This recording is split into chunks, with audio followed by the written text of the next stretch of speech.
What if you could take a look around at a party and know everyone's political beliefs just by their drink? I don't think I'd want to do that. Well, now you can.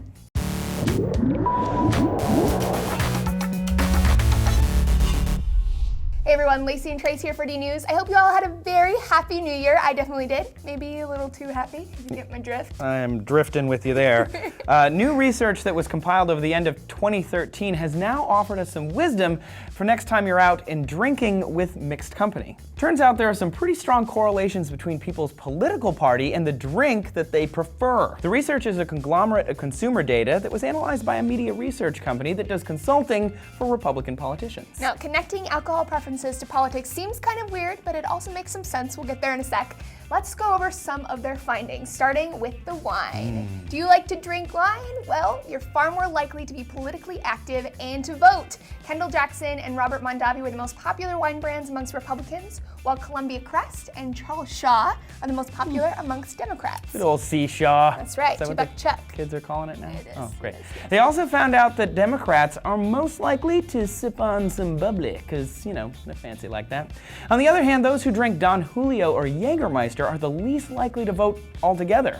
When it comes to hard liquor, Democrats are more likely to drink clear liquors like vodka and tequila, while darker liquors like bourbon and whiskey are more common amongst Republicans. Another survey done by BuzzFeed analysts, yes, apparently BuzzFeed is in fact analyzing something other than Jif usage, found the same things in their audience. They looked at people's attitudes about political issues and their drinking habits, and amongst the findings are people who take shots extremely often are the most likely group to support stricter immigration laws, and tequila lovers are most likely to advocate gun control. Which actually makes sense because they're also more likely to be Democrats. Also interesting, people who get drunk quicker are more likely to be pro-choice. So, of course, these are trends. They may not reflect your preferences personally, although they are more likely to than not.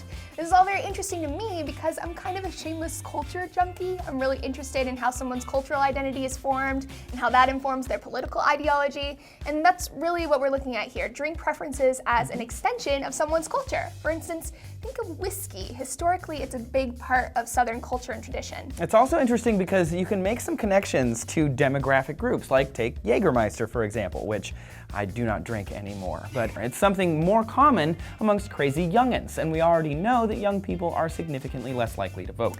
Probably because they're doing too many Jaeger bombs. Another possible connection, maybe people who are pro-choice get drunk quicker because they're more likely to be women. Maybe, although the pro-choice correlation wasn't as strong as most of the other ones. True that. You know, the reason they did this research in the first place was to be able to nano-target political ads. Of course, that was why, because you gotta make that money. Yay, consumer research! By knowing what people buy and drink by political group, politicians can target their base or the people that they're trying to convince to vote for them, spending that campaign cashola wisely. Those tricksy, sneaky political campaigns. But hey, it helps me know what kind of a drink if I want to send one to my friend. That's true, assuming you know their politics. And if you don't, Guinness and rum both fall squarely in the middle of the political spectrum, so you can't go wrong with it.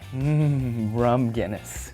Thank you for joining us for D-News, everybody. What is the most popular drink where you live? Tell us about it down below, and we'll catch you next time.